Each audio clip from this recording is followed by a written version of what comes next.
出来之后，心情有受影响。哪一个新闻？就是关于警察的事情，警察的事情。我其实心情从头到尾都没有什么改变，就是说你负债是个事实，必须要赚钱还给人家也是事情，中间当然会遇到一些比较奇奇怪怪的事情，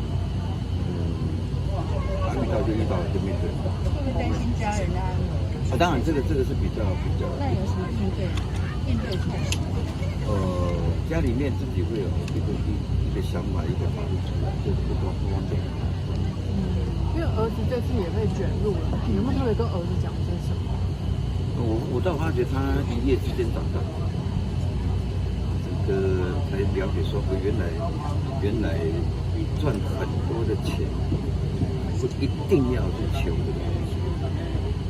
可能是会遇到比较一些麻烦的事情，那他也很勇敢面对，就这倒是我想不到的地方。那现在工作量？3个节目以外，另外其他的像邀约很多，还有代言也是陆陆续续当中，所以之前有说过那个还款计划，债主不同意啊，那现在都搞定了吗？搞定，没问题。30个债主都 OK 了。对，大家都同意。没事。还是有减少？这个就不透露了，好吧？慢慢减少。其实中国现在现在既然已经交给这个单位来处理了，我觉得会有一些形式上面的前进的进度，因为检察官可能也接了这个案子之后，他会有很多程序上面的会进入一个比较，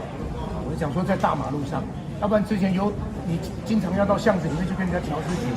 难免人家会有情绪什么的，应该对人身的安全。现在的这个阶段会好一点，我希望碰狗你不要逃避，就是面对所有的事情，面对它处理它，最后一天才会放掉。要不然，如果在一个错误的循环当中，应该会循环不出来。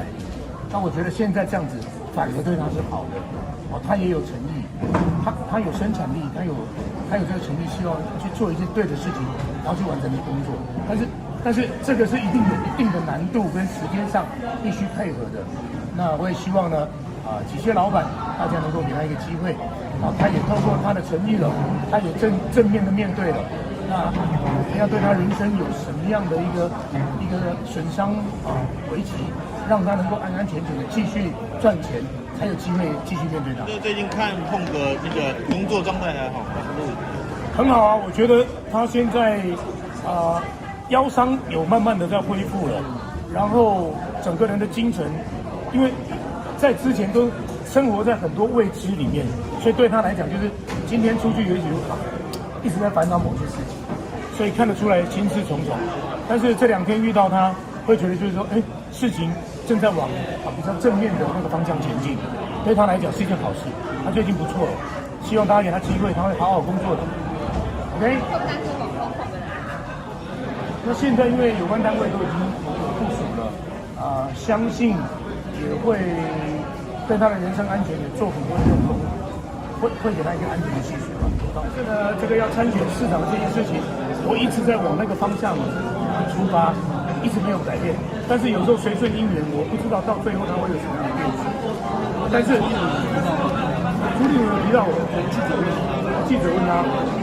现在还没有这样的规划，但是我一定是往能够帮基隆人做事的服务的这个方向不断的往前进。不排除这种可能但是因为现在呢还有1年半以上，所以我觉得像我回去参加基隆书道会，回去参加基隆的救国团很多的活动，基隆的后线，因为我自己是宪兵，所以最近有很多我们基隆在地的这些活动，我都会呢非常自己到场去参与。虽然我自己还有一些手上有些工作，但是我尽量拨时间让大家感觉到我的温度已经在加热了。那家人、老婆是支持还是反对？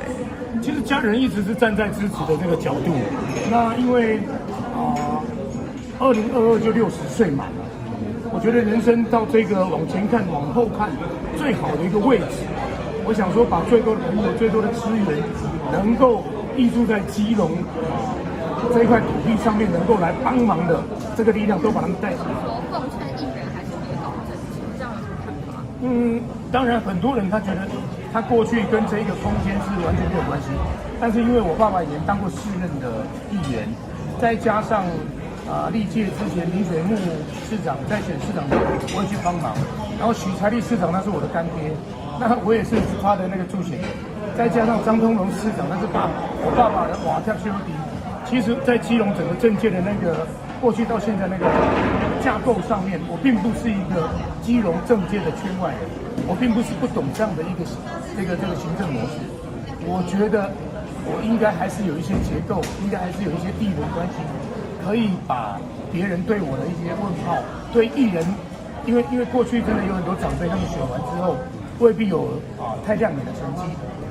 会让大家觉得有点担心，但是我觉得我会稳稳的往前走。